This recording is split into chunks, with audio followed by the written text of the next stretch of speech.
Bom, gente, boa tarde. Meu nome é Arthur Aires, tá? Eu sou aí do Departamento de Geofísica e vou falar um pouco sobre os trabalhos que a gente tem feito na Antártica, que a UF tem feito na Antártica, e ao longo desses anos todos, a UF tem um histórico grande de participação em expedições na Antártica e foi muito ativa no início, né, do projeto Antártico, 83, na primeira viagem, teve um professor, o professor Jorge Palma, já falecido, do departamento, que participou dessa primeira viagem. Depois tivemos a participação do professor Luiz Gamboa, também, realizando trabalhos de sísmica na Antártica. E aí houve um intervalo aí de alguns anos, e em 2008 a UF retomou a participação, através do projeto CISOM, foi um projeto que foi coordenado por mim, e fazendo levantamentos aí de geologia e geofísica na Antártica, buscando principalmente o estudo, são estudos com finalidade paleoclimática, o estudo da evolução climática da Antártica, mas com um aspecto olhando pelo lado da geologia e da geofísica marinha. Eu vou fazer uma breve introdução da Antártica, do programa Antártico, e depois vou mostrar os resultados de algumas pesquisas que já saíram ao longo desses anos, as mais significativas, e a gente, no final, abre, então, para a participação das perguntas. Tá? Bom, a Antártica, como todo mundo sabe, é um continente, 14 milhões de quilômetros quadrados, e uma cobertura de gelo média aí em torno de 3 quilômetros. É muito gelo. Uma pergunta clássica que todo mundo faz, se é Antártica ou Antártida, com D de dado, e o nome correto, no idioma português, qualquer uma das duas é aplicável. Tá? Mas a origem do nome, Antártica, vem de anti-ártico. Tá? Então, a gente tem no Polo Norte o Ártico e no Polo Sul o anti-ártico. Né? Da mesma forma, o Ártico é um oceano e a Antártica é um continente. Quando um é verão, o outro é inverno e vice-versa. Então, são polos da Terra bastante diferentes, apesar de terem o clima muito parecido. Então, o que a gente está vendo aí nessas figuras, no mapa da esquerda, na figura da esquerda, a gente vê a cobertura, a topografia da Antártica, considerando o manto de gelo.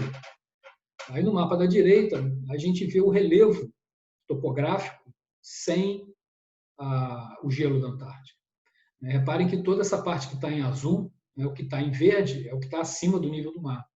Mas o que está em azul está abaixo do nível do mar.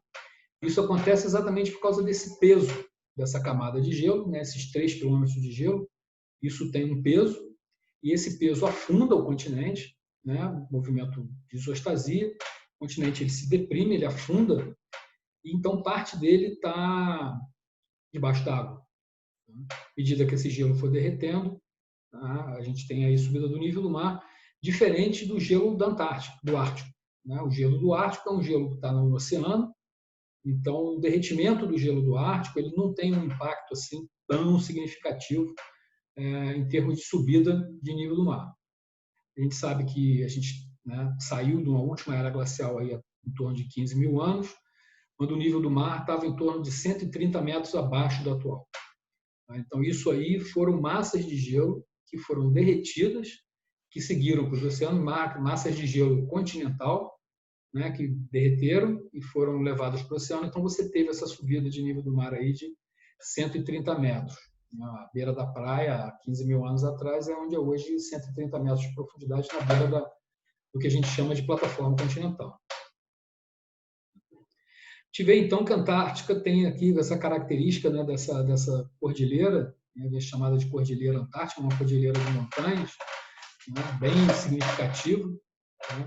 Uma parte aqui que vem também bastante alta, e quando esse gelo subir, derreter, todo esse continente vai subir, e essa parte aí, essa grande parte desse continente vai ficar fora d'água.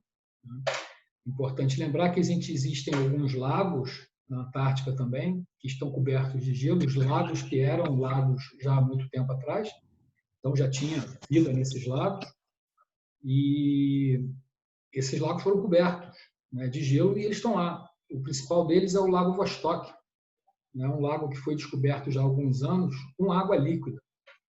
E o pessoal da Rússia, Estados Unidos e Alemanha tinha um projeto de furar essa camada de gelo, esses 3 quilômetros de gelo, até chegar nesse lago, né, e ver que tipo de vida pode ter evoluído dentro desse lago, né, isolado aí há 30 milhões de anos.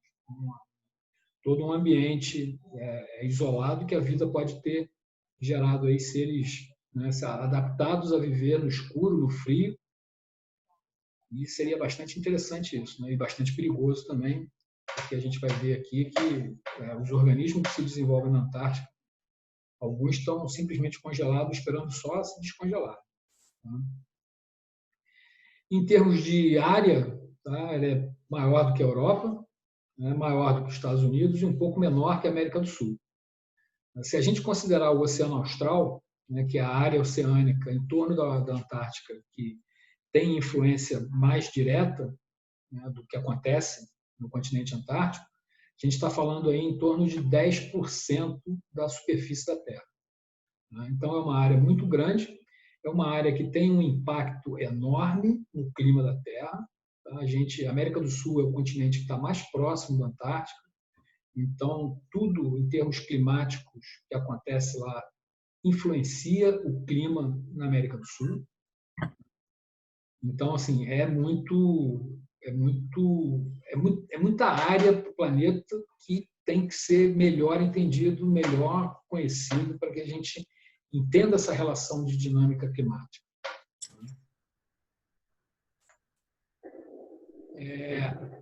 A Antártica é o continente mais inóspito, mais frio, mais seco e com o maior índice de ventos do mundo. E é o único que não foi ocupado pelo homem. O homem só chega lá no século XIX. A gente está vendo aí o filme, foi feito por esse pesquisador do Rio Grande do Sul. E isso é uma tempestade na Antártica. O clima na Antártica é assim, ele muda de repente. Tá? Você está num ótimo clima, num dia maravilhoso, um céu azul, e daqui a 2 horas você está numa tempestade como essa aí, que pode durar simplesmente dias. Tá? Nós fazemos trabalhos embarcados no navio, né? O nosso trabalho ele é essencialmente no mar, quase todo no mar. Eu vou falar aqui depois, mais na frente, o projeto, o grupo, né? O LAPSA, que é o Laboratório de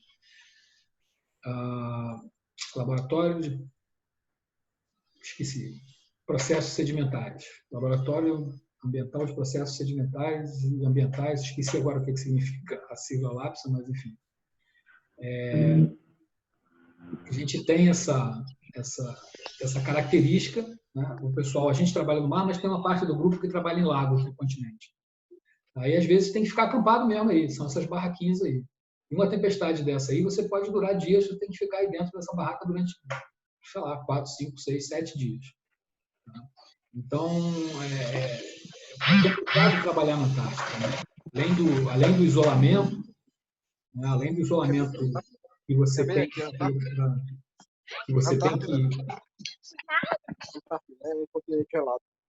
tem gente aí com o microfone aberto, tá? Vamos fechar aí o microfone, por favor. Então, assim, essa condição...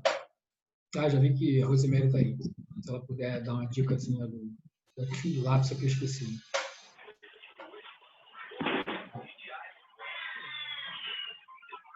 Oi, gente. Tem gente com o microfone aberto aí, por favor, fechar. Então, assim, é difícil trabalhar na Antártica. Você tem que ter um planejamento grande, você tem que ter... você não pode esquecer uma pilha, não pode esquecer um parafuso, porque não tem onde comprar, não tem onde sair, vou ali e vou comprar, não tem. Então, tem que ser uma coisa muito bem planejada e toda operação depende muito dessa condição climática. Tá?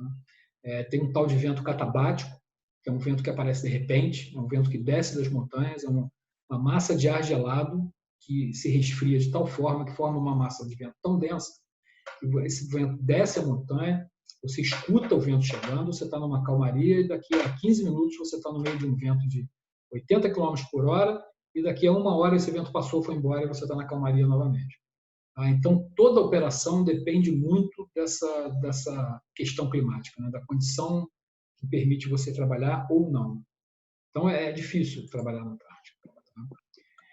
Então, se é tão difícil, se é tão ruim, se é tão inóspito, por que a gente estuda a Antártica? Tá? Primeiro, é o maior reservatório de água doce do planeta. Tá? A gente tem aí que 97% da água do planeta está na forma de água salgada, da água do mar. A gente só tem 3% da água doce. Aí desses 3%, 2% está congelado na Antártica. Tá? Então é gelo, uma coisa que a gente não tem acesso. Não é simples, vou derreter o gelo, vou trazer água para cá. Não é assim. Derreter gelo custa energia. Tá? Não é fácil. Aí você não tem como botar gelo no navio e trazer água. É pouco eficiente. Tá? Então, assim, da água doce acessível do planeta, só 1% que a gente tem acesso. Tá? Se eu derretesse todo o gelo que tem na Antártica, toda essa camada de 3 quilômetros de gelo que existe na Antártica, tá? O nível do mar subiria em torno de 60 metros. É significativo. Isso é um prédio de 20 andares. Né? Imagina isso a nível mundial. Você subir o nível do mar no mundo inteiro, né? 60 metros. Então, é muita água. A gente precisa entender isso. É um dos motivos para trabalhar na Antártica. Outra coisa, a Antártica ela é cercada por algumas correntes marinhas, tá? Que isolam termicamente a Antártica, e isso favorece esse congelamento. Tá? Essa questão da neve, né, do clima muito frio, ele é isolado por essas correntes marinhas que ajudam a regular regime de chuva, temperatura, frentes frias, tá? Um monte de coisa nos outros continentes que estão próximos. Como eu falei, a América do Sul está aqui bem pertinho, mas a Austrália e a África também são bastante influenciados por tudo que acontece em termos climáticos na Antártica. O que tem também de interessante lá? Micro-organismos, tá? Fungos, bactérias, algas marinhas, que têm propriedades medicinais, que podem ser usadas, tá, para tirar produtos terapêuticos, que podem ser usados, por exemplo, aqui, para combater o fungo desse morango, tá? Para fazer remédio, ou para fazer produto, né, shampoo, essas coisas, produto de pele. Sabe? Então, assim, tem vários organismos que são exclusivos da Antártica, que só acontecem lá, né, que estão sendo estudados por grupos de pesquisa de biólogos. Tá? O que a gente faz de pesquisa na Antártica hoje? Desde a geologia, geofísica, biologia, astronomia, astrofísica, a parte biológica. Biológica vai de fungos e bactérias a grandes mamíferos, né, passando por aves, enfim, se tem todo, até arqueologia se faz na Antártica, existe um grupo que faz arqueologia na Antártica. A Antártica só foi ocupada no século XIX por caçadores de baleia, né, mas as bases que estavam lá, né, os restos que existem lá, o pessoal ainda estuda essa ocupação da Antártica. Outra questão, a Antártica pode ter recursos naturais, como ouro, diamante, petróleo. Tá? Ela estava ligada, né, na época do Pangeia, né, aqui com a África, com a América do Sul, com a Índia, com a Austrália. Se eu tenho ouro na Austrália, se eu tenho urânio na África, se eu tenho diamante na África, no Brasil, por que não teria na Antártica? Provavelmente tem. Tá? Só que está debaixo de 3 km de gelo. Tá? Não é uma exploração fácil, não é uma coisa muito imediata. Né? A gente até vai discutir um pouco, tem o Protocolo Antártico, né? O Tratado de Madrid, que inviabiliza qualquer tipo de exploração econômica na Antártica. A gente vai falar mais um pouco sobre isso mais na frente. Tá? Mas a Antártica tem recursos minerais. Tá? A Groenlândia, com o degelo que existiu no Polo Norte, né, no Ártico, de uma maneira geral, grandes regiões da Groenlândia passaram a ficar permanentemente descobertas de gelo. Tá? E aí se encontrou algumas reservas de bens minerais na Groenlândia que não se conhecia. Só não sabia porque estava debaixo de gelo. A mesma coisa acontece na Antártica. Tá? Outra coisa, o Brasil está entre os 10 países mais perto da Antártica. A Antártica ainda é considerado um lugar com um impacto antrópico muito pequeno, tá? Muito baixo. O que acontece lá, a gente tem essa sensação quando a gente vai para lá, que é uma coisa que a gente está muito refém da natureza. Na Antártica, você está o tempo inteiro correndo risco do clima virar, da coisa mudar e você ficar refém. Então, lá ainda é bastante intocado por ser tão inóspito. Então, o que você tem lá são exclusivamente bases de pesquisa, algumas ocupadas permanentemente, outras não. Permanentemente, que eu digo durante o ano todo, algumas são ocupadas exclusivamente no verão. Mas ainda é um continente que a gente pode dizer que está intacto. Ainda não tem muito pouca interferência antrópica. Então, o que acontece na Antártica ainda é um processo essencialmente regulado pela natureza. Então, assim, entender essa questão, né, da evolução do continente antártico em termos climáticos, né, e como essa evolução influencia o resto do mundo, né, é fundamental para a gente poder, assim, prever o futuro da própria Antártica e do clima nos outros continentes, estimar recursos, né, e como é que isso vai impactar de uma forma geral como um todo. Na Antártica hoje a gente já sabe que tem algum nível de poluição, tá? Mas ainda é uma coisa bem pequena, tá? bem sutil. A gente tem o Protocolo de Madrid, como eu falei. Tá? O Tratado Antártico, tá, considera todo o continente, tá, uma reserva natural dedicada à paz e à ciência por 50 anos. Isso vai até 2047. Tá? Então, assim, você não pode explorar nada, não pode explorar nenhum recurso natural, você não pode ter uso militar, você não pode ter teste de arma, você não pode despechar lixo, você não pode fazer nada. A Antártica ela é intocada e não é de ninguém. A Antártica não tem dono. A gente vai falar um pouco sobre isso daqui a pouquinho também. Tá? Então, esse Tratado Antártico ele controla qualquer tipo de atividade lá. Tudo é regulado por esse órgão, por esse tratado, que vai valer até 2047. Em 2047, ele vai ser revisto. Vai ser revisto e, para você poder atuar nessa discussão, você tem que fazer pesquisa na Antártica, você tem que participar disso.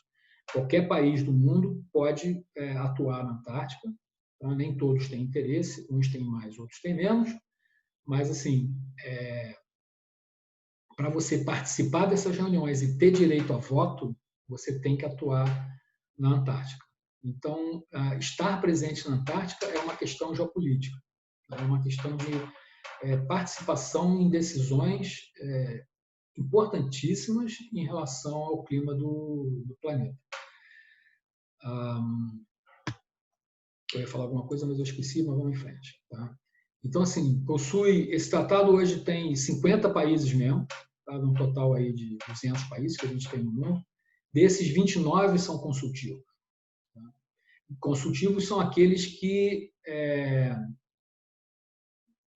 têm direito a voto.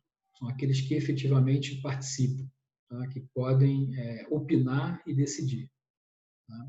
Para você ser membro consultivo, como eu falei, você tem que fazer isso aqui, né? Demonstrar seu interesse pela Antártica, pela promoção ali de substancial atividade de pesquisa científica. Então, tem que fazer pesquisa. A base na Antártica não é simplesmente uma ocupação, tá? Não adianta você ter uma base na Antártica se você não fizer ciência. Você tem que produzir conhecimento científico sobre a Antártica para poder ter direito ao voto. Isso envolve grupos de pesquisa, envolve publicação científica, envolve participação em congressos, isso envolve uma série de... o SCAR, que é o Scientific Committee for Antarctic Research, o comitê científico que destina e determina quais são as pesquisas e tem reuniões anuais, se eu não me engano, ou bianuais, onde o pessoal vai, se reúne e discute tudo que está sendo feito lá na Antártica, em termos de pesquisa científica. Existem hoje um pouco mais de 60 estações de pesquisas na Antártica, de 28 países. O Brasil tem uma, que fica aqui, bem nesse cantinho, nessa ilha aqui, no arquipélago das Shetland do Sul, tá? A Estação Comandante Ferraz. Dessas estações a gente tem, né? Os Estados Unidos tem uma no Polo Sul, tem uma estação que fica exatamente no Polo Sul, né? A Amundsen Scott, fica lá 89 graus 59 minutos, 59,85 minutos sul, ou seja, bem no Polo Sul. A estação mais alta é a estação de Kunlun, estação chinesa, que fica a 4.028 metros de altitude. A mais populosa é a estação de McMurdo, que chega a ter 1.000 ocupantes no verão. É uma pequena cidadezinha aí. Existe, inclusive, um filme chamado Um Ano no Gelo, One Year on Ice, que descreve a vida das pessoas nessa estação McMurdo. Se vocês procurarem por esse filme aí no YouTube, vocês vão encontrar com certeza. Aí a estação definitiva mais antiga é a estação de Orcadas, a estação argentina, de 1904. O Brasil está lá desde 1983, inaugurou a base. Tivemos um incêndio aí da base em 2012, mas ela agora já está reconstruída. A nova, eu vou mostrar aqui algumas fotos. E o Brasil já voltou a operar lá. Existem 7 países que têm pretensões territoriais na Antártida. Inglaterra, Argentina, Chile, Nova Zelândia, Austrália, França e Noruega. Esses aqui são os pedaços que cada um está querendo. Para variar, Chile, Argentina e Inglaterra querem o mesmo pedaço. Tem uma parte que ninguém quer, não me perguntem por quê, mas esse lado aí ninguém quer. Mas alguns países levam isso bastante a sério. Vocês podem ver aqui nesse mapa aqui da direita, que o Chile, lá em Punta Arenas, numa cidade no sul do Chile, existe um forte, que é um ponto turístico, o Forte Bulnes, que lá você tem uma placa dizendo que você está no meio do Chile. Você está no ponto geográfico, né, no meio entre o Peru, ao norte, e o Polo Sul, na Antártica. Ou seja, o Chile não acaba aqui. Aqui você só está no meio do Chile. Ainda tem todo um pedaço de Chile até o Polo Sul, lá embaixo. O Chile também tomou decisões mais radicais, inclusive uma época levava mulheres grávidas para as estações chilenas para terem os filhos na Antártica. Então, você nasceu no Chile, mas na Antártica. Isso é toda uma forma de você comprovar que aquilo ali é seu, que aquele território é seu. Como é que você faz isso? Existem algumas maneiras de você fazer isso, em termos de reivindicação territorial. Primeiro é a teoria da descoberta, ou seja, eu fui o primeiro a chegar lá, não tem ninguém, é meu. Foi o que Cabral fez, foi o que Cristóvão Colombo fez. Não tem dono, se bem que tinha dono, mas essa é outra discussão. Então você descobriu, achou, é seu. Cheguei primeiro, é meu. A teoria da continuidade, que é extensão territorial. E essa é um dos argumentos do governo chileno, a teoria da continuidade. Aquela cordilheira que eu mostrei para vocês lá no primeiro slide, que existe na Antártica, os chilenos dizem que aquilo é uma continuação da Cordilheira dos Andes. Então, é Chile. Existe uma teoria de quadrantes, onde a Antártica é dividida em vários pedaços, em vários quadrantes, e cada um ficaria com um pedaço. É uma teoria pouco usada e pouco discutida, é uma teoria que tem argumentos muito fracos. Você tem a teoria da ocupação efetiva, ou seja, eu estou lá, está ocupado, é meu. É o que o Brasil tem, por exemplo, em relação à Trindade, a São Pedro e São Paulo, a Fernando de Noronha. Você vai lá e ocupa aquele espaço, então você é seu, eu estou lá. Inclusive, para relação à questão de mar territorial, isso é muito importante, porque a gente tem 200 milhas em torno de Fernando de Noronha, 200 milhas em torno de São Pedro e São Paulo, 200 milhas em torno de Trindade, e por aí vai.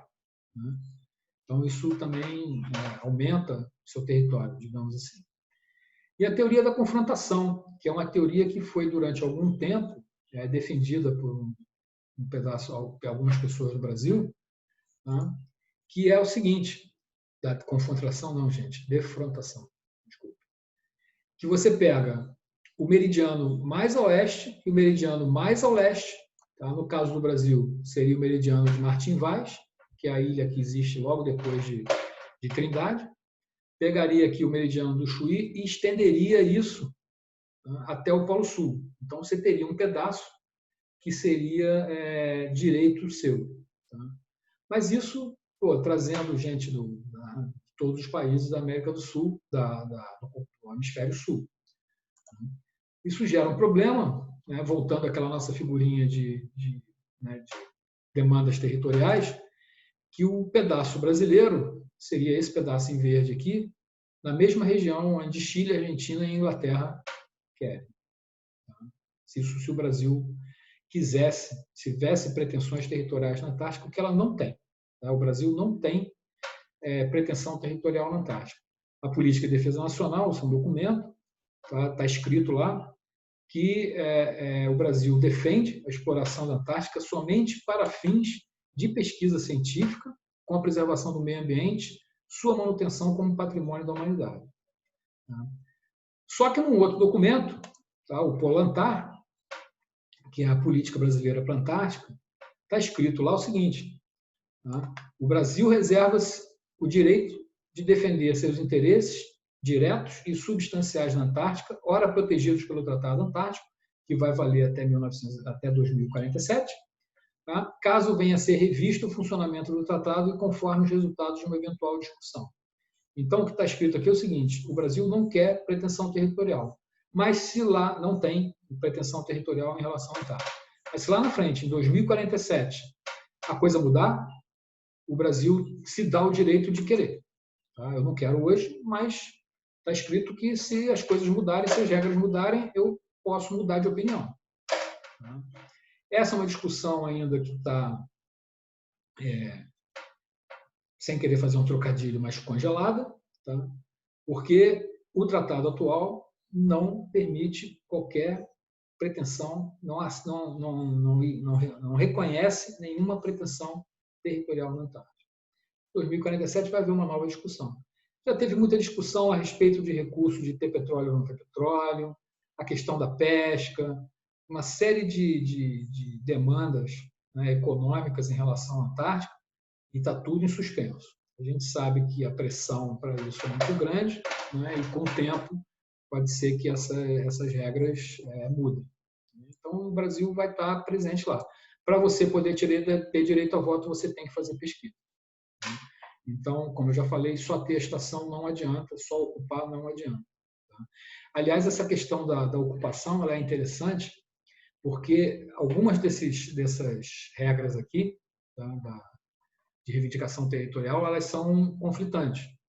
Tá? Então, por exemplo, a teoria da defrontação, que vai levar esse território até o Polo Sul. Tá? Quando você chegar lá no Polo Sul, o que acontece? O que vai acontecer quando você chegar lá? Já tem uma base americana. Então, o americano pode falar: olha, eu já estou aqui, isso aqui já é meu, esse pedaço aqui é meu.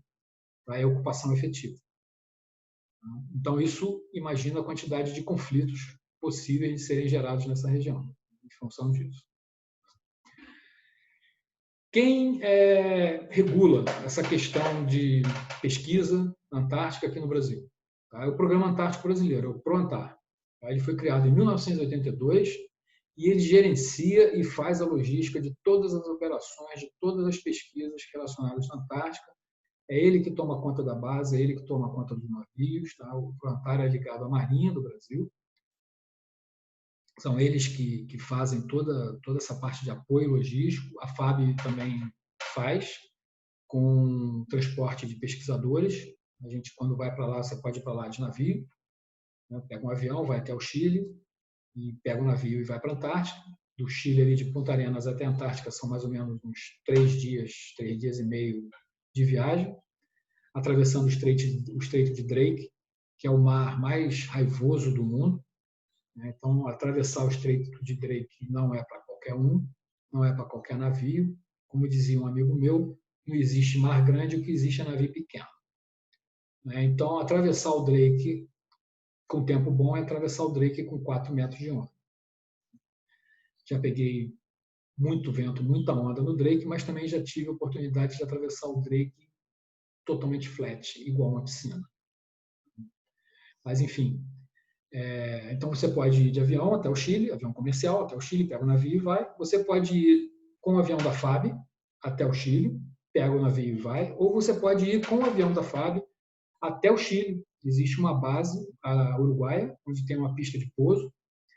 O avião desce lá, de lá você passa para o navio não precisa ir ao Chile para te pegar. São as opções. Então, o Prontar ele é responsável pelo abastecimento de material necessário às atividades científicas e logísticas, né, dá o apoio à pesquisa. Você, para fazer um projeto na Antártica, você submete o projeto num edital específico. Esse edital é analisado em termos técnicos pelo CNPq, em termos ambientais pelo Ministério do Meio Ambiente, que vai dizer qual é o impacto da tua pesquisa. Existem áreas na Antártica que ninguém tem acesso, tá? São áreas totalmente protegidas. Tem áreas que você só pode entrar para pesquisa, tem áreas que qualquer um pode entrar. Tá? Existe turismo na Antártica. Se você quiser fazer um turismo na Antártica, você pode fazer. Tá? Você pega um navio em Ushuaia, na Argentina, e passa 10 dias, uma semana, navegando pela Antártica, descendo em bases, descendo nas ilhas, pegando pinguim, vendo pinguim, essas coisas todas. Não é barato. Está em torno hoje, uma viagem dessa hoje está em torno de 5 mil a 6 mil dólares.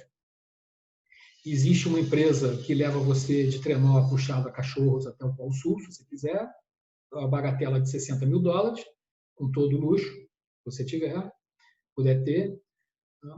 Mas então, e você tem que passar também, o teu projeto ele tem que passar também pelo crivo do Prontar, que faz a logística, né, que vai te dizer se esse teu projeto é executável em termos logísticos ou não.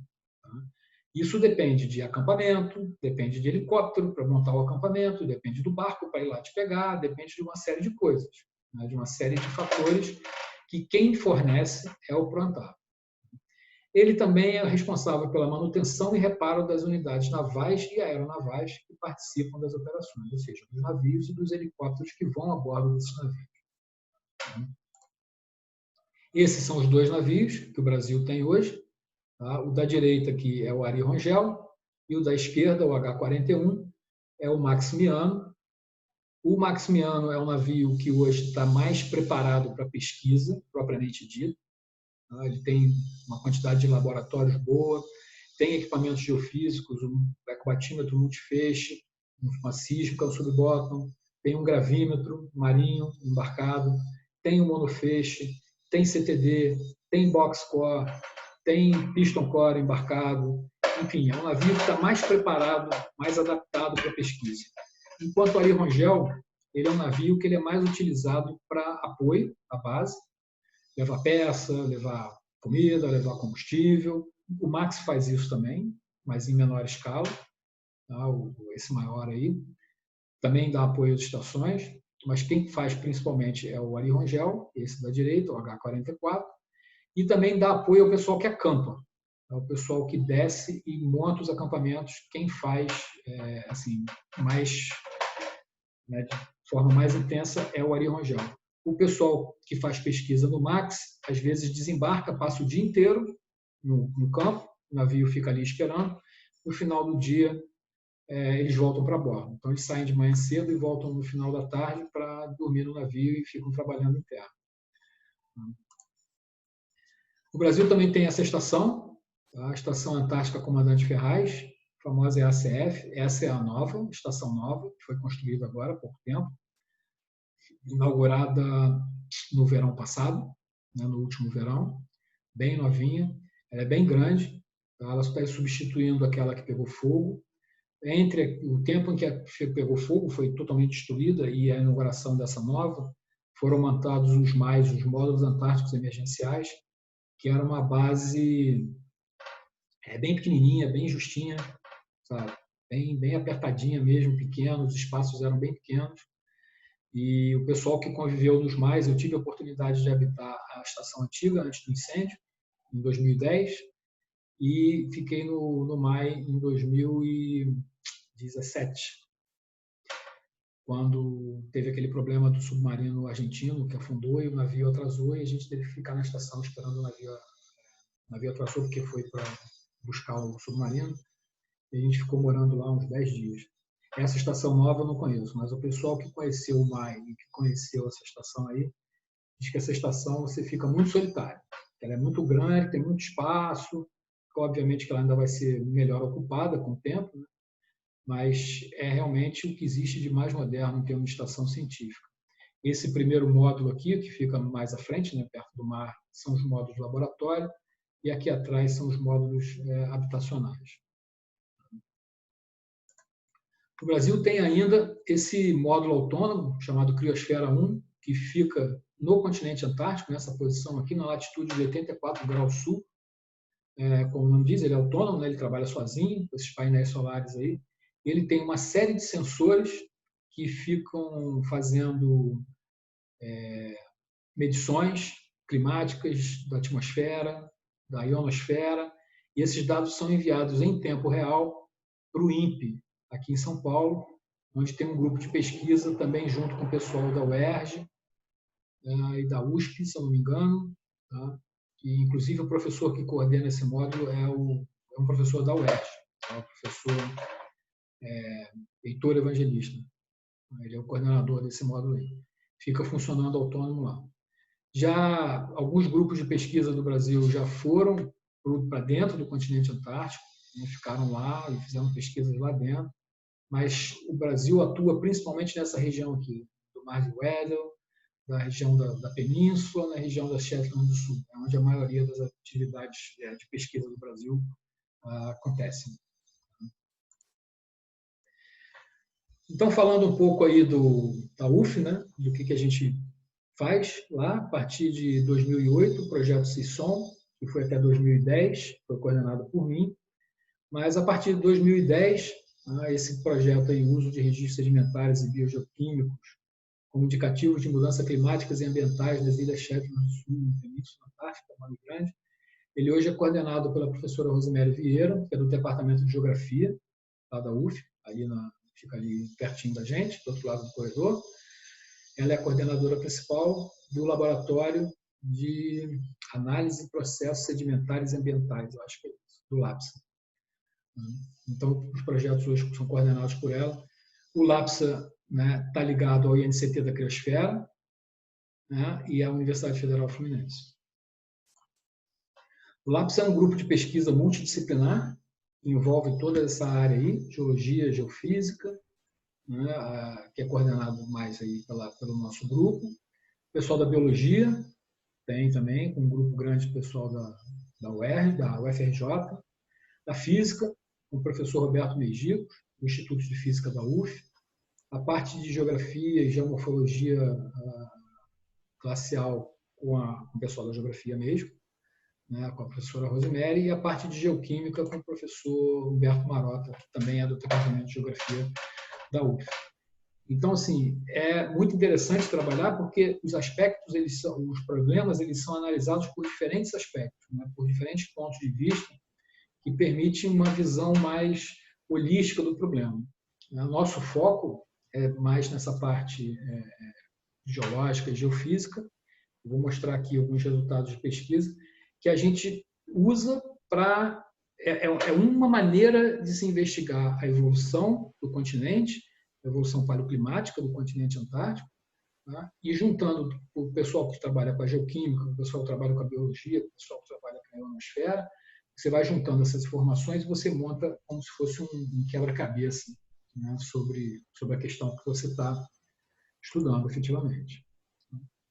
O objetivo desse projeto é investigar as relações entre o comportamento das geleiras frente às variabilidades climáticas e processos de circulação, né, resultante aí dos seus efeitos e dos sistemas terrestres, lacustres, como eu falei. Tem um pessoal que trabalha com água e tem um pessoal, né, que trabalha mais no continente marinho, integrando aí geomorfologia, sedimentologia, geofísica e biogeoquímica. Essa aqui é uma foto da Baía do Almirantado, totalmente coberta de gelo. Tem época do ano que mesmo no verão é assim. Nossa área de estudo, preferencialmente aqui, tá, no ponta da Península Antártica, Estreito de Bransfield, a Ilha Shetland do Sul, Baía do Almirantado, que é essa baiazinha aqui, onde fica a Estação Brasileira, ela fica aqui dentro, guardadinha aqui dentro. Tá? Aqui esqueci o nome dessa região aqui, a Ilha Deception, tá? Essa ilha aqui que é uma ilha vulcânica, é um vulcão ativo, e ela é muito interessante porque você entra com o navio dentro da cratera. Tá? Essa ilha ela é uma ilha em forma de uma rosca quebrada numa ponta, que é o cume de um vulcão que está ativo. A última erupção dele foi em 1969, a última erupção explosiva dele foi em 1969. Mas você vai lá na Antártica, tem praias dentro da Deception que solta gás pelo chão, tem fonte de água termal, enfim, tem bastante atividade vulcânica ainda relacionada lá. A gente também já realizou bastante trabalho lá dentro.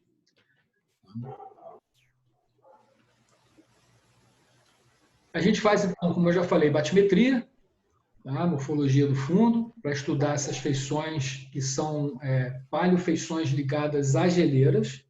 A Baía do Almirantado, ela tem esse formato comprido aqui, e aqui no final ela abre para duas baías laterais. Isso aí é um fiord que hoje está alagado, mas isso tudo já foi uma geleira que saía por aí, né, na última era glacial, era uma grande geleira que passava por aí, e ela foi recuando, andando para trás, à medida que o clima foi esquentando, né, e foi derretendo esse gelo. Então ela foi recuando e hoje largou essa baía aí para, né? E ela deixa essas marcas no fundo que a gente estuda para entender a posição em que a geleira estava num determinado momento. Vou mostrar uma outra foto mais legal, dá para entender melhor. A gente faz sísmica, tá? Fazemos levantamento sísmico na Antártica de alta resolução, não é a sísmica profunda, a sísmica de petróleo, tá? É a sísmica sub-bottom profiler, mas a gente tem aí alcances do sinal aí até 100 metros abaixo do fundo. A gente estuda, então, o padrão de sedimentação, disposição dessas camadas em subsuperfície, o ecocaráter, a ecofaces dessas camadas, para tentar diferenciar tipos de sedimentos diferentes, onde, então, a gente escolhe determinadas locações para fazer o testemunho, para fazer a amostra. Esse aqui é um Gravity Core, é um tipo de amostrador, ele tem essa haste aqui, tem 6 metros de comprimento, ele pesa total em torno de 850 quilos, 900 quilos. A gente lança ele no fundo do mar, ele crava no fundo do mar. Aqui dentro desse tubo tem um tubo de PVC, de esgoto comum, desse que a gente usa em construção de casa.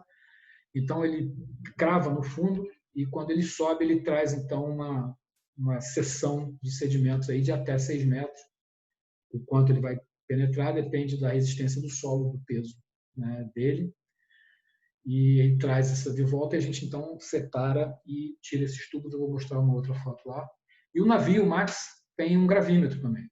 Esse gravímetro marinho, ele é um equipamento, o gravímetro é um equipamento extremamente sensível ao balanço do navio, por isso ele tem que ficar montado então nessa plataforma aqui que mantém o equipamento estável. O navio ele balança e esse equipamento fica parado. É bem legal de ver quando o tempo está ruim que está tudo balançando e essa base aqui onde tem o sensor dele fica, né, paradinha no lugar. Parece que é ela que está se mexendo, não, mas ela que está parado e o conjunto todo é que está se mexendo. E essas amostras, então, depois elas são trazidas, né, aqui a gente tirando o tubo, né, de dentro do amostrador, o tubo de PVC, a gente retira, corta em seções de 1 metro, né, bota uma tampa embaixo, uma tampa em cima, seção de 1 metro, corta. Depois a gente deixa no navio, quando o navio retorna, a gente leva para o laboratório, passa no Multisensor Core Logger, que é um equipamento que mede parâmetros físicos, né, velocidade de onda P, densidade, suscetibilidade magnética, eletroresistividade, e depois o testemunho é aberto, descrito, né, e daqui, desse testemunho, a gente tira uma série de subamostras para análise granulométrica, para análise geoquímica, para análise micropaleontológica, para, enfim, todo tipo de análise possível. Hoje a gente tem como metodologia, né, abre o testemunho, descreve a cor, faz o que tem que fazer, descreve o testemunho, depois tira um monte de amostras. Uma já tem destino certo e outras vão ficar guardadas para alguém aparecer. Quero fazer uma análise aqui, né, análise química. Quero fazer agora de 5 em 5. Não, agora eu quero pegar na posição 10. A amostra já vai estar lá separada, pronta para o pesquisador poder utilizar. Essas amostras são extremamente caras. Imagina o custo desse navio, o custo dele ir para a Antártica, né, a operação que ele faz para ficar lá parado, para tirar essa amostra. Então, a gente não pode ficar desperdiçando a amostra fácil assim, não. A gente tem que tirar o máximo de informação possível. Vários grupos de pesquisa vêm, tiram sua parte, análise geoquímica, análise de carbono, datação, enfim, o máximo de amostras possíveis, de análises possíveis para otimizar o custo dessa amostra. Essa é a nossa área de pesquisa, essa aqui já são os testemunhos que a gente já tirou, aqui tem um levantamento, alguns levantamentos geofísicos que a gente já fez, né, algumas áreas, Deception está aqui nessa região aqui, tá na ilha, a gente já tirou algumas amostras lá. Hoje a gente tem em torno de 3.200 quilômetros de dados de multifeixe, 3.500 quilômetros de sub-bottom profile, em torno de 4.000 quilômetros de dados de gravimetria. Nós temos 28 testemunhos, que dá mais ou menos 70 metros de testemunhos, né, de gravity core, e temos 7 box cores. Já foram tirados, analisados e abertos, descritos. Bom, agora eu vou cair então em alguns resultados, vou mostrar aqui alguns resultados das pesquisas que já foram feitas, né, lá na Antártica. Esse aqui é um trabalho de mestrado que foi feito na Baía do Almirantado, onde a gente juntou a batimetria e a sísmica de alta resolução para determinar trechos do ambiente de sedimentação, né, onde é que eu tenho ainda sedimento glacial, onde é que eu tenho sedimento glacial com influência marinha, sedimento glácio marinho, e onde eu já tenho um sedimento mais francamente marinho, que a gente observa pelos diferentes ecos aqui, né? Esse eco 2, vermelho, é onde a gente tem a sedimentação marinha mais intensa. Aqui esses ecos 1 e 3, onde a gente ainda tem predominância do ambiente glacial. Esse eco 3 aqui, ele é bem de sedimentação essencialmente glacial, inclusive com um inverno com geleiras avançando sobre ele, tá? E a gente tem esse eco todo hiperbólico aqui, que mostra mais relacionado à erosão da geleira no fundo do mar. Aqui na batimetria, tá? Isso aqui é uma batimetria do fundo, a estação brasileira fica mais ou menos por aqui assim, nessa ponta, tá? Bem nessa ponta aqui.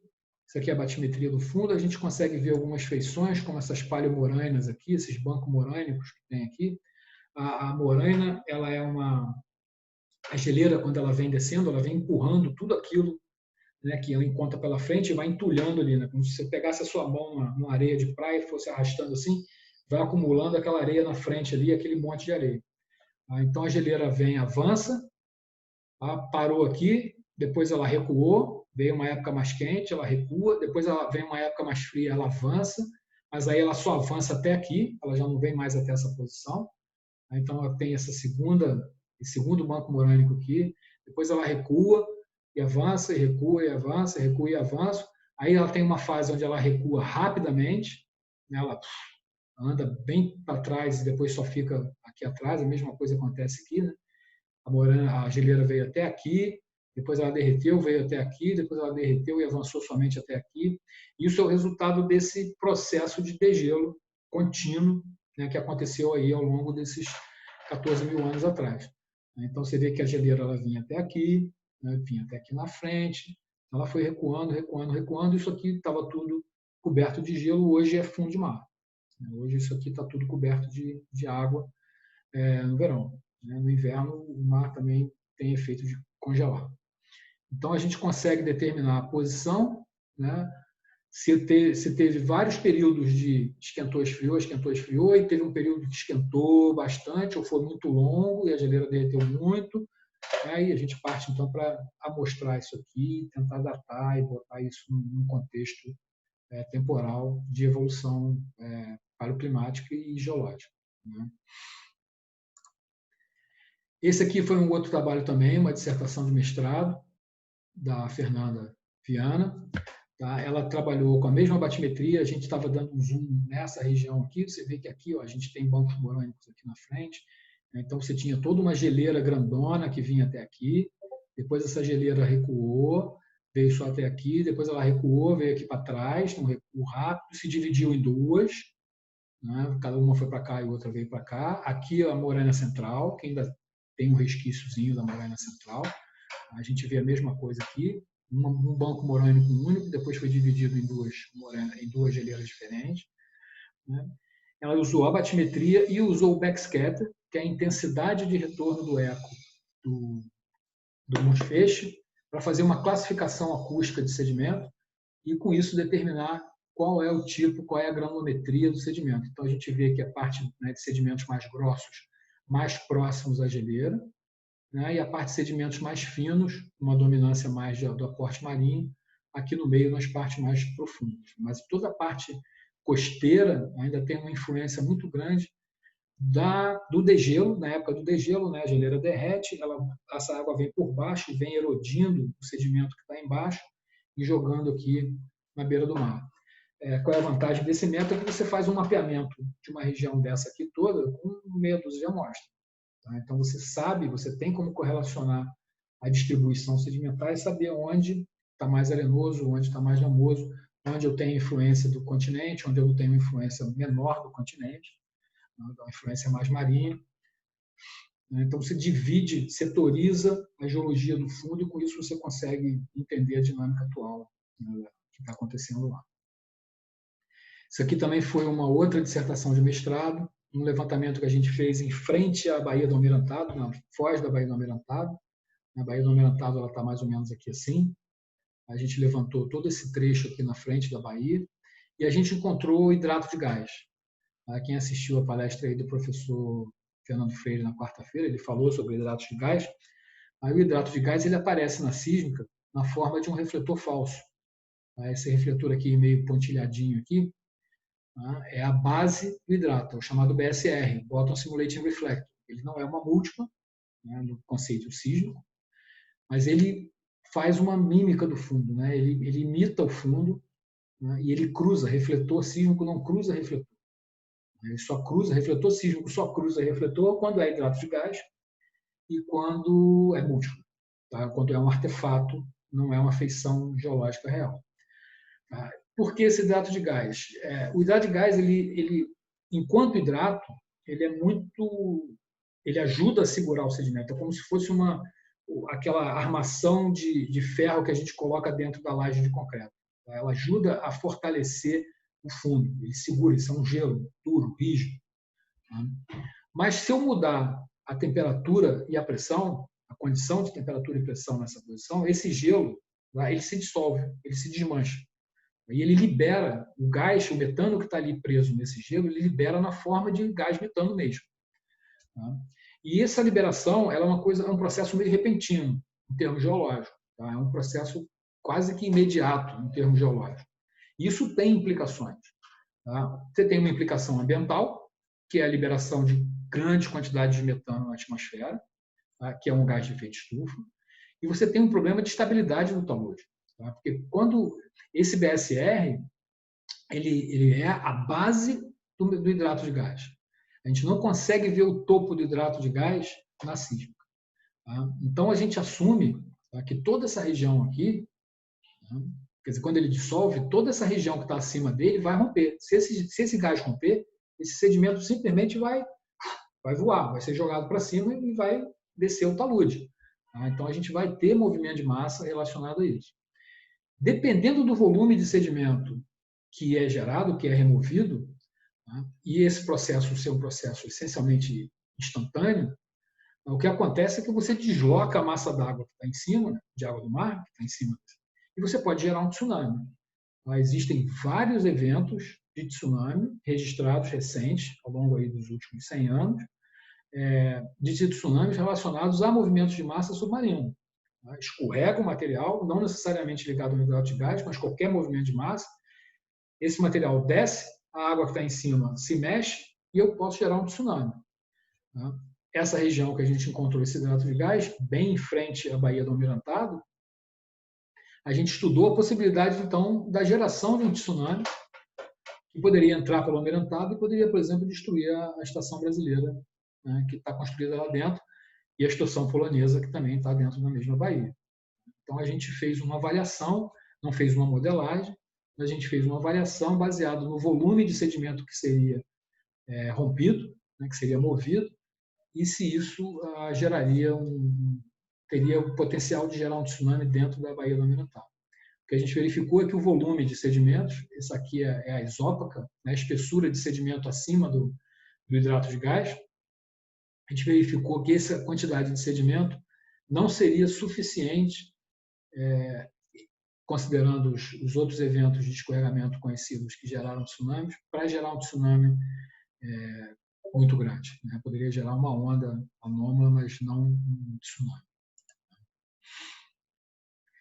Esse é todo o trabalho. Isso aqui foi uma dissertação, foi um trabalho de monografia, tá, de um aluno, Felipe Japiaçu, que foi dentro da Ilha Deception. Tá? Esse aqui é o levantamento batimétrico dentro dessa cratera desse vulcão. A gente entra por aqui.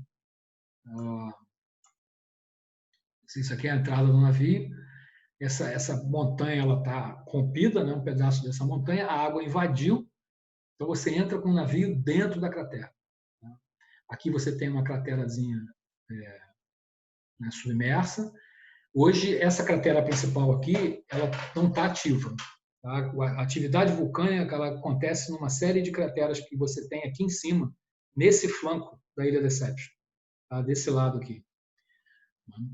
E o que a gente viu, então, a gente fez um mapeamento, mapeou esses canais, mostrando que existe material que escorrega, né, por aqui, que vai se depositar aqui em cima, e isso acontece exclusivamente desse lado aqui.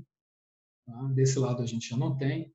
E você tem uma craterazinha desse vulcão, pequenininho, submerso. A gente tirou uma amostra aqui dentro. Na época, o pessoal do navio, inclusive, ficou preocupado. A gente está cutucando o vulcão que está quieto embaixo. Mas a gente jogou uma amostradora aí dentro e a gente tirou um sedimento com muito metano, tá? Muito metano, mostrando que essa cratera está ativa. Está saindo, tem exudação vulcânica ainda lá.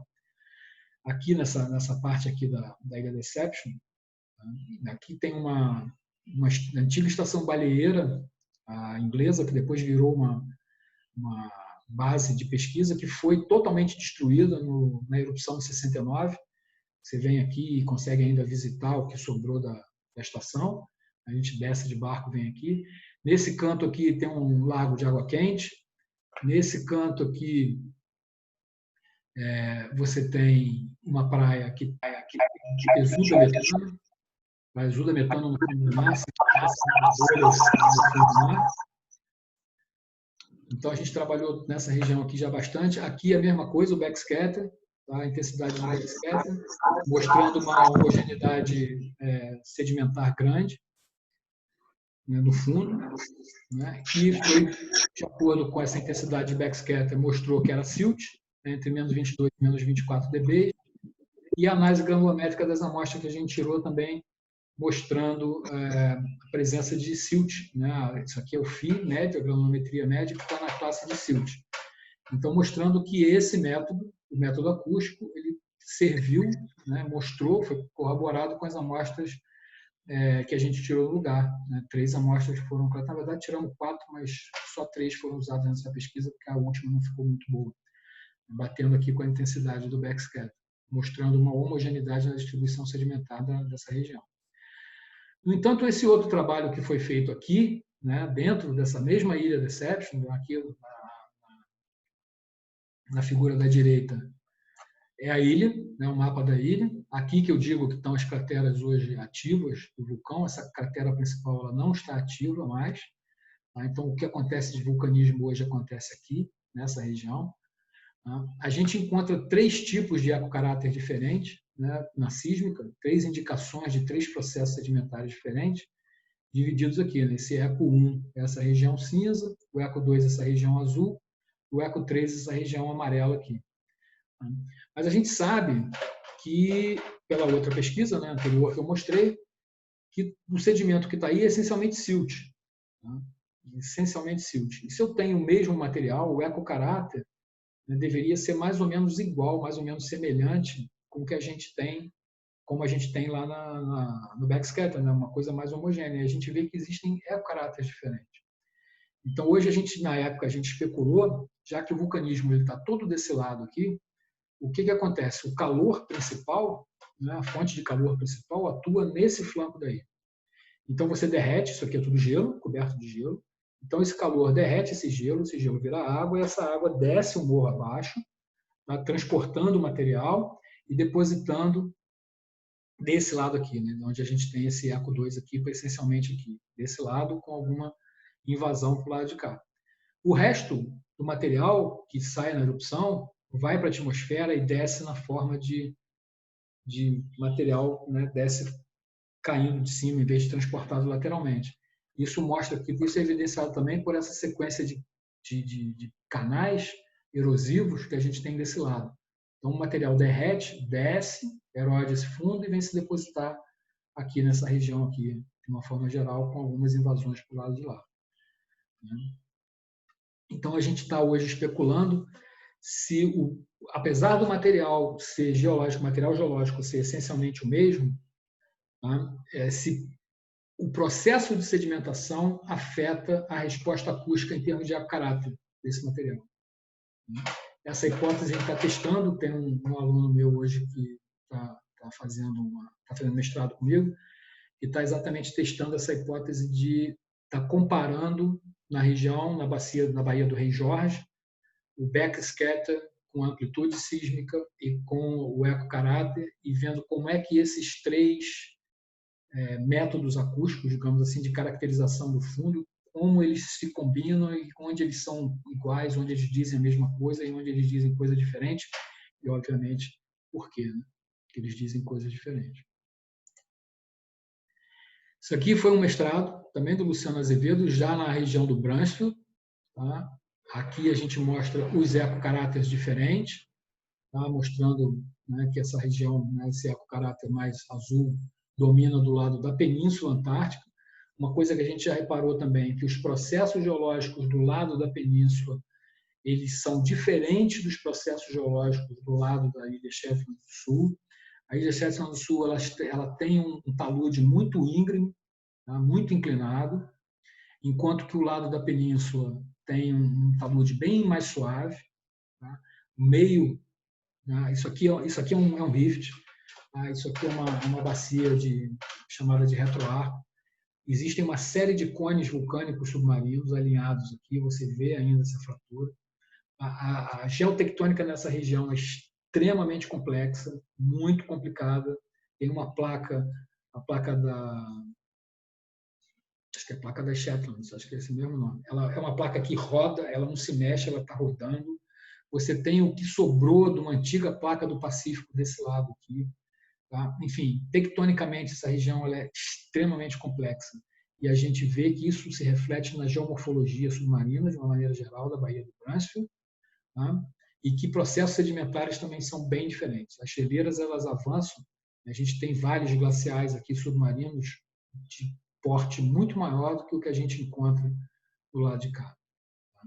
Então, a gente vê que essa distribuição do ecocaráter, e isso corroborando com a geologia, né? Mostrando que o predomínio sedimentar. Então, a gente vê que existe uma correlação relativamente boa, né? Esses ecocaráteres aqui, vermelho e amarelo, que dominam essa região, eles estão mais aqui na faixa de areia fina, areia muito fina, silt de argila, enquanto que essa região aqui toda, tá? Que está mais para areia grossa, areia fina, responde a um ecocaráter completamente diferente, que é esse ecocaráter 4B aqui. Esse aqui. Então, a ferramenta acústica ajudando a gente a fazer uma extrapolação. Na verdade, a gente tem algumas amostras ao longo desse perfil e isso foi extrapolado lateralmente para um reconhecimento mais regional. Esse também é um trabalho recente, um mestrado. Isso foi defendido agora em fevereiro, que mostra, a gente tem, daqueles testemunhos que a gente tirou, ao longo de um perfil entre a Península Antártica e as Ilhas Shetland do Sul, a gente usou uma série de diferentes índices petrofísicos que foram medidos naquele equipamento, o Multisensor Core Logger, e mais o Gamma Ray, que foi medido em outro equipamento, que não no Multisensor, para fazer uma série de... tirar todos esses parâmetros e ver como é que isso varia, como é que a variação disso ao longo do tempo e da geologia indica para a gente mudanças climáticas, períodos climáticos aí na escala de centenas de anos, né? Variações climáticas na escala centenária.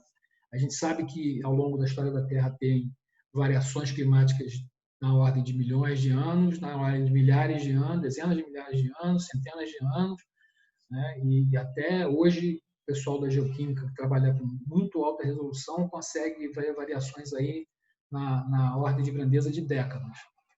Então, a gente consegue ver, por exemplo, aqui, o período medieval, né, mais quente, né, o Medieval Warm Period, marcado aqui no perfil de suscetibilidade magnética, o Little Ice Age, marcado na razão urânio-tório, que é a pequena era do gelo que aconteceu aí em torno dos anos 800.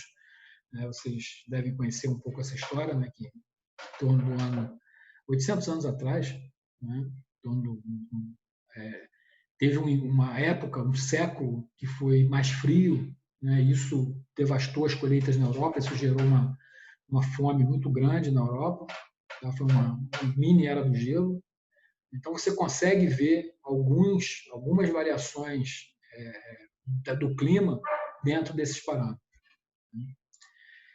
E esse aqui é um trabalho também que focou mais na gama-espectrometria, né, na radioatividade natural total, nas razões tório-urânio e no espectral urânio, tório e potássio. Esse trabalho foi publicado na Geomarine Letters tem 2 semanas atrás. A Jennifer, que é uma aluna também que se formou agora esse ano, está fazendo mestrado com o professor Freire. Há um trabalho que ela fez e mostrou também como é que essa relação da razão tório, urânio e urânio potássio consegue, então, identificar esses períodos glaciais aí nessa escala centenária. Tá? Mudanças climáticas na escala de centenas de anos, mostrando a eficiência da ferramenta geofísica, né, que, combinada, obviamente, com geoquímica, essa coisa toda, permite a gente reconhecer essas variações climáticas e entender essas variações climáticas. Atualmente tem uma aluna, a Janaína, fazendo esse mesmo tipo de trabalho, essa mesma pergunta, vista pelo olhar da geoquímica. Ela está trabalhando nessa mesma área, nesse mesmo perfil, aqui, tá? Nesse mesmo perfil, fazendo o mesmo tipo de trabalho que o Matheus fez, mas agora olhando através dos proxies geoquímicos. E a gente vai correlacionar, então, mais na frente, a geofísica com a geoquímica e ver aonde elas concordam e aonde elas discordam e por que concordam e por que discordam. Enfim, esse é um resumo, né, do trabalho que a gente tem feito lá. Tá? A gente tem aí algumas ideias de trabalhos futuros, né, que é exatamente comparar esse comportamento das geleiras na margem das Shetland do Sul com a margem da Península Antártica. A gente já viu que o comportamento das geleiras na Shetland do Sul elas são diferentes dependendo da baía onde você está. A geleira que se comporta de uma forma na Baía do Almirantado, na Baía do Rei Jorge é outra, e é uma outra maneira, na outra bacia, esqueci o nome, a gente vê que a geleira funciona de uma forma, ou seja, a geomorfologia da costa influencia na taxa de derretimento dessa geleira. Então, não é só o clima em si. Então, às vezes, você estuda uma região muito específica, você chega a uma conclusão, e na outra você vai falar, pô, mas não bate nada. Porque existe uma influência dessa geomorfologia costeira. Né? Se a baía é muito aberta, se a baía é muito fechada. A gente tem aí, né, um foco também de trabalhar com os dados gravimétricos, de estudar essa evolução geotectônica do Estreito de Bransfield. Né? E essa abertura, a gente sabe que esse movimento das placas ele permite a passagem ou não de correntes marinhas, e isso tem toda uma influência no transporte de calor para o norte, né, para os continentes que estão próximos da Antártica. Esse evento ele já foi efetivamente essa relação causa-efeito já foi identificada num evento que aconteceu no Oligoceno, 30 milhões de anos atrás, quando a Antártica e a América do Sul efetivamente se separam e você instala aquelas correntes que eu mostrei, né, que contornam ali, que circundam a Antártica. Você teve um evento de proliferação de uma alga no Atlântico Sul, um bloom dessa alga, morreu, foi para o fundo, e isso é um marco estratigráfico muito importante, é o chamado Marco Azul, na Bacia de Campos. que é um marco muito utilizado na pesquisa de petróleo. Então, a gente sabe que o que acontece na Antártica impacta o Atlântico Sul, impacta o Pacífico Sul e o Índico, a parte sul do Oceano Índico também. Então, a gente precisa entender que esses movimentos tectônicos, aí a gente já está falando em mudanças climáticas na escala de milhões de anos. Então, tem o pessoal que trabalha em lago, que trabalha com resolução muito pequena, né? Tem o professor Heitor da UERJ, ele fez um levantamento num lago que hoje está a mais ou menos, sei lá, 20 metros, 30 metros de altura em relação ao mar, e encontrou sedimento glacial, sedimento lacustre, mas embaixo desse sedimento lacustre ele encontra sedimento marinho. Quer dizer, esse lago já esteve debaixo d'água, debaixo do mar, mas o mar não regrediu 30 metros na Antártica. O mar ele subiu 130 metros aí nesses 14 mil anos últimos aí. O que aconteceu foi que gelo derreteu na Antártica e a Antártica subiu. Então, esse lago que estava debaixo, que não era um lago, era um fundo de mar, agora é um lago aqui em cima, recebendo sedimento glacial. Então, essa tectônica, esses movimentos isostáticos, isso tudo muda a configuração dessas correntes marinhas e da disposição ou não de gelo, que acaba afetando o planeta como um todo. O grupo da geoquímica ele tem esse potencial de avaliar o potencial do efeito de aquecimento projetado do PCC para os próximos anos aí, com a produção tanto de metano quanto de CO2 no mar. Tem um trabalho também recente que vai ser publicado agora, já foi aceito, da Ludmila Caetano, que trata exatamente dessa questão. O foco dela foi exatamente nesse tópico aí. O outro item que a gente pensa em investigar, analisar o papel de fatores externos, como clima, geometria basal, tipo de rocha, nível do mar, tectonismo, suas retroalimentações e taxa de transferência sobre o sistema subglacial, marginal e proglacial, que é exatamente como o que acontece em volta afeta a Antártica, afeta o gelo, a taxa de degelo lá. Inferir a dinâmica sedimentar, como é que a dinâmica sedimentar muda esses ciclos de avanço e retração de geleira.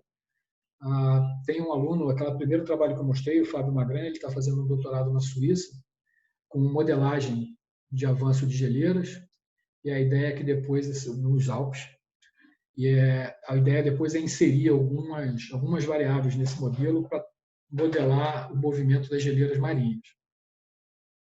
Aí na Antártica, para a gente entrar com esses indicadores geomorfológicos, sedimentológicos, que a gente sabe, olha, aqui parou, ali não parou, aqui andou rápido, botar isso no modelo para simular como é que essas geleiras derreteram. Porque a hora que eu estou derretendo gelo, gente, eu estou botando água doce no oceano. Quando eu boto água doce no oceano, eu altero essa relação de salinidade, água doce gelada. No oceano, eu altero essa relação de temperatura e salinidade. Com isso, eu mudo massas d'água, crio massas d'água, altero a passagem de massas d'água nos oceanos. Isso tem influência climática, porque são elas que transportam calor. Quem aqui do Rio está acostumado com essa água gelada do verão ali de Cabo Frio, aquilo ali é ressurgência de água da Antártica. Aquilo é uma corrente marinha que vem lá da Antártica e aparece aqui em cima no litoral do Rio de Janeiro, que dá aquela água geladíssima que você não consegue nem molhar o pé. Então, assim, quando vocês forem para a praia e a água estiver muito gelada, aproveita que vocês estão mergulhando em água da Antártica. E também caracterizar a geologia do fundo a partir desses métodos geofísicos, para mapeamento sedimentar de caráter para reconstrução paleoclimática. E é mais ou menos isso aí que eu já expliquei, saber onde a geleira estava, onde ela empurrou, onde ela voltou, onde ela regrediu, onde ela avançou, para entender melhor o funcionamento e o impacto disso no Brasil, na América do Sul, como todo, no mundo como todo.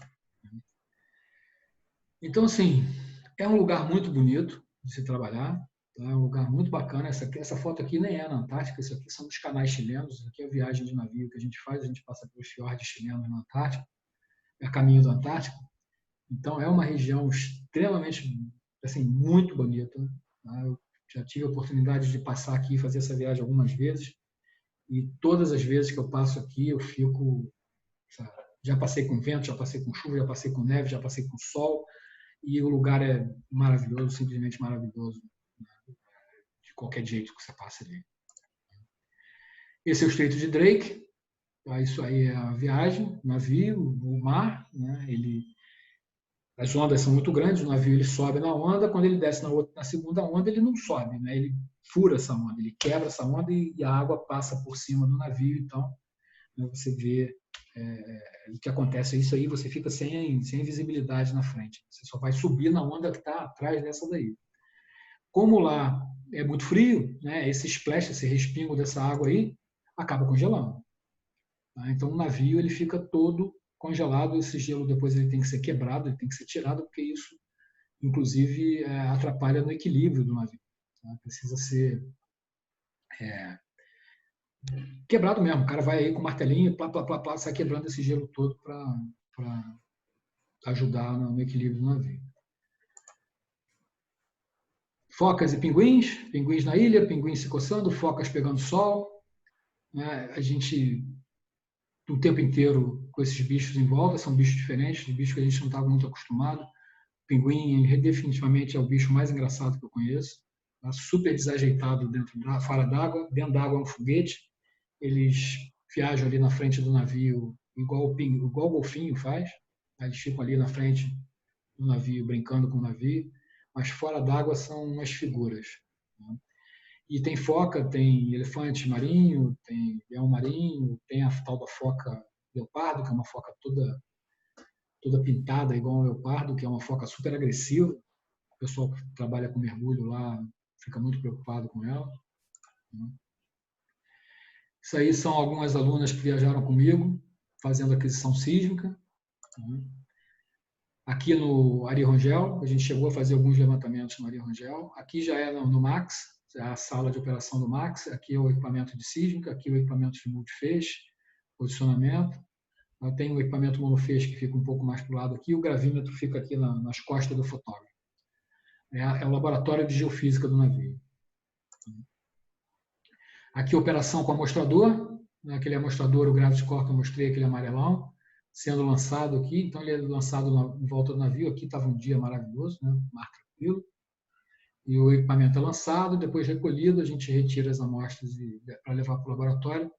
Aqui é o hangar dos helicópteros do navio, aqui é o L-deck, aqui são laboratórios e aqui toda a parte de habitação do navio. Os camarotes, refeitório. Está aqui, refeitório do navio, do Max, uma mesa grande aqui, um bar aqui na frente. Isso aqui são os camarotes, onde a gente dorme. Três biliches, bem apertado. A cama não é muito ampla, mas, enfim, é o que tem. E aqui o aeroporto, que eu falei para vocês, né? Que a gente vai no Hércules da FAB e desce nessa pista aí, do aeroporto de Frei, que fica na base Frei, Uruguaia. Tá? Não é fácil de descer aqui, você não tem aqui no visual do piloto. Então já aconteceu da gente sair de Punta Arenas e chegar na Antártica e não ter visibilidade para descer e voltar para Punta Arenas. Né? Já aconteceu da gente ficar 3 dias aí esperando o avião chegar para buscar a gente e não desce, né? Porque não tem tempo, não tem clima. Né? Enfim, é uma pista de gelo e quando não está coberta de gelo, está coberta de pedrisco. Tá? É a única pista de pouso que tem nessa região e ela recebe inclusive voos comerciais. Tá? Tem uma empresa chamada Air Antártica que faz voos a partir de Punta Arenas para a Antártica. Tá? Essa base ela tem um hotel de trânsito, tá? Que você pode ficar ali também, eu não sei dizer o preço. Tá? Esse prédiozinho que vocês estão vendo aqui, tá? Isso aqui é uma igreja ortodoxa russa, aqui é a base de Bellingshaus, a base russa. Esse lugar tem essa base Frei, uruguaia, tem uma outra base chilena, base Frei é chilena, tem uma base uruguaia aqui para trás, que eu não me lembro o nome, tem uma outra base chilena embaixo, tem a Bellingshaus russa, tem a Grande Muralha chilena, tem a outra que é da Coreia do Sul, que fica aqui, desse lado aqui da Bahia, né? Fica aqui nessa região aqui. E eu acho que é só, mas tem várias estações aqui. Né? E é aqui que a gente desce para ir de avião. Bom, o que eu tinha para falar era isso. Espero aí que tenha esclarecido algumas dúvidas. E estou aberto aí para as perguntas que vocês quiserem fazer. Alguma coisa, uma dúvida que vocês quiserem tirar, é só perguntar. Podem perguntar aí pelo chat ou podem perguntar ao vivo se quiserem. Ok? Arthur, muito bom, gostei muito. Me diz uma coisa, qual é o ciclo dessas geleiras ali da Baía do Almirantado? Como assim? O Ciclo de ciclo no avanço? tempo, esse avanço de recurso. Você As tem. geleiras hoje elas ficam mais ou menos na mesma posição, né? Quando Não, tem mas um... ali nas morenas que você calculou aquelas avanços de recurso, você tem ideia Não, não, do ali tempo? a gente não tem a datação daquela ali. Tá, Ali a gente não tem. tá Tá? bom. Tem gente perguntando aí se vai ser gravada. Sim, ela está sendo gravada e vai ser disponibilizada no canal do YouTube lá mais tarde. Uma pergunta sobre os dados de magnetometria. Na Antártica, o campo magnético é propício para esse tipo de levantamento?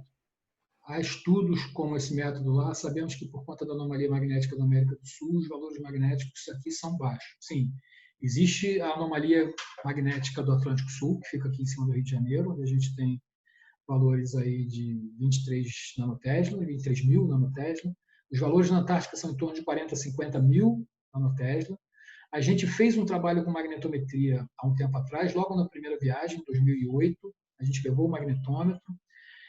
Os resultados não foram muito legais, mais por uma questão operacional. A qualidade dos dados ela ficou muito influenciada. A gente tinha um cabo muito curto do tamanho do navio, né? E os dados não ficaram muito ruidosos, o processamento não indicou, mas a gente conseguiu ainda assim ver em alguns perfis que a gente fez, se eu não me engano, foram 6 perfis, em 2 a gente conseguiu verificar alguma coisa sobre a estruturação aí dessa abertura do Bransfield, né? desse rift do Bransfield.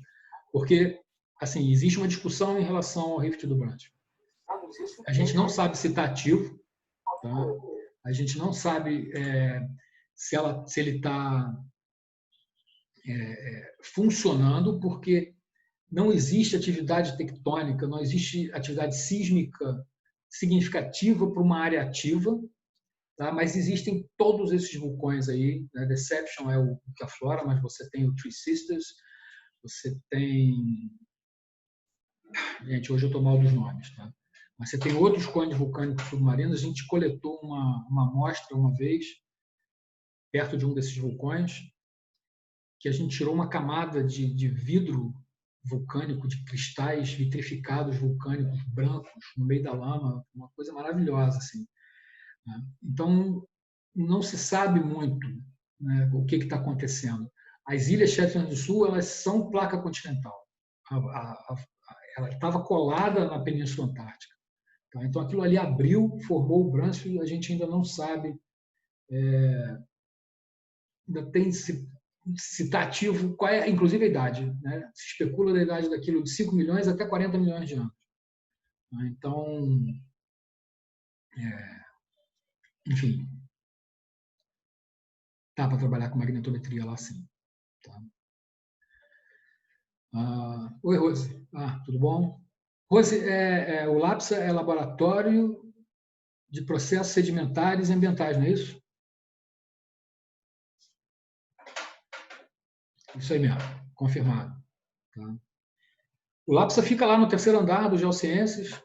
Tá? A professora Rosemary fica no quinto andar. A gente tem as amostras todas lá. Depois, enfim, quem quiser conhecer. Tá? O Natan, fazendo uma pergunta aqui sobre os lagos profundos abaixo do gelo. A possibilidade de haver vida, haveria alguma forma indireta de saber se há ou não há vida nesses lagos sem ser furando? Não. O pessoal está furando inclusive com muito cuidado, porque pode ter vida, mas pode não ter vida, mas pode ter vida. E ninguém sabe, né, o que tipo de vida tem ali. De repente você tem um coronavírus que está só esperando um clima quente para arrasar com a humanidade. Tá? Da mesma forma, você pode introduzir contaminação no meio. Então, tem que ser feito isso com muito cuidado. Eles estavam furando, deu errado, eles abortaram o furo, pararam. Isso foi em 2015 ou 2016. Não sei se retomaram o furo, mas a ideia é encontrar até lá, mas não dá, indiretamente não dá. Na verdade, tem que ser espalhado por todos os locais. Vocês utilizam GPR, sim, e quais frequências? Sim, utilizamos. Foi feito um levantamento com GPR, professor Guilherme Borges, do Departamento de Geografia, ficou 40 dias acampado, fazendo GPR na geleira. Não sei os resultados que foram e não tenho certeza também das frequências que foram usadas. Mas já foi feito o GPR, sim. E tem um grupo do AN, o Jadir, que era do AN, acho que agora ele está na UFRJ, que também já fez muito GPR na Antártica. Mas não, o nosso grupo não trabalha com GPR. O nosso grupo, o foco é mar e lago. Tá?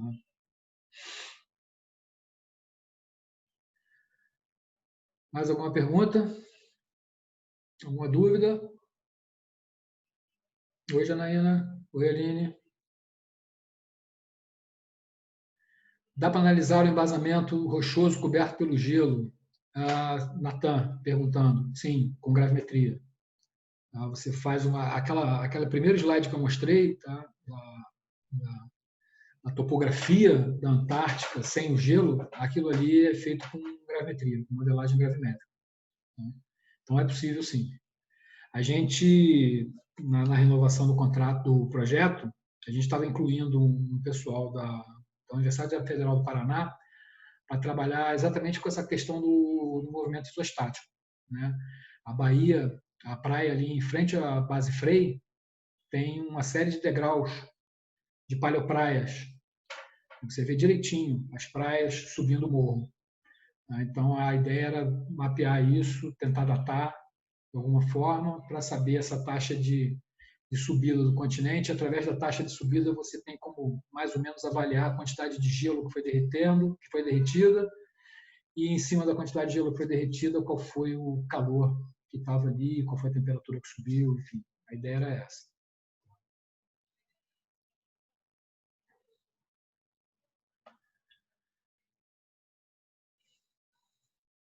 Mais alguma pergunta?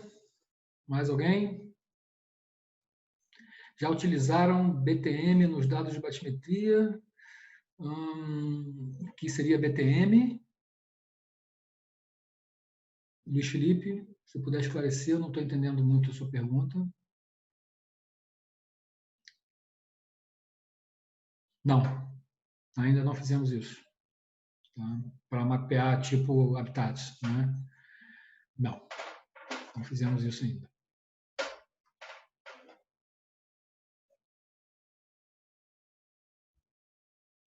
A Maria Aline, que está aqui, né, com a gente, ouvindo aqui, a tese de doutorado dela foi sobre isso. Ela fez isso, mas na elevação do Rio Grande.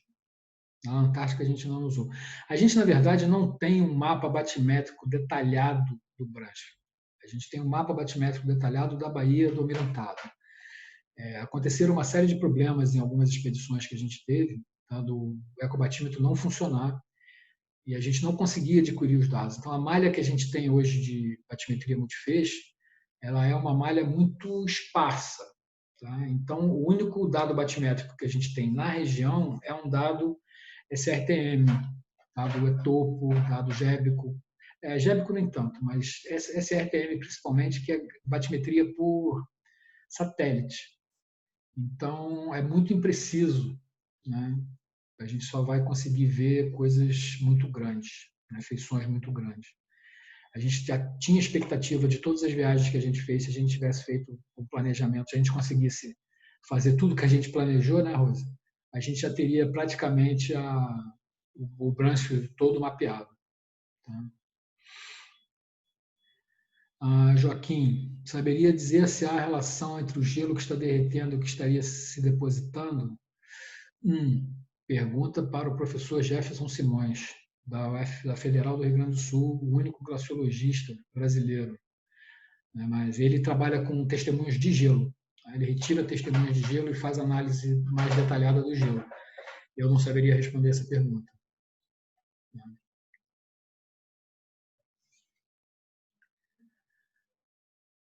Mais ninguém? Qual antena de GPR que vocês costumam usar?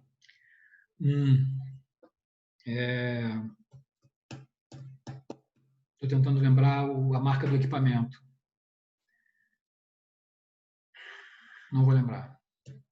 Não vou lembrar a marca do equipamento que o Guilherme usa. Eu lembro que eu ajudei ele a comprar na época, né? Mas não vou lembrar agora qual é a marca do equipamento. A antena é fabricada por esse mesmo fabricante.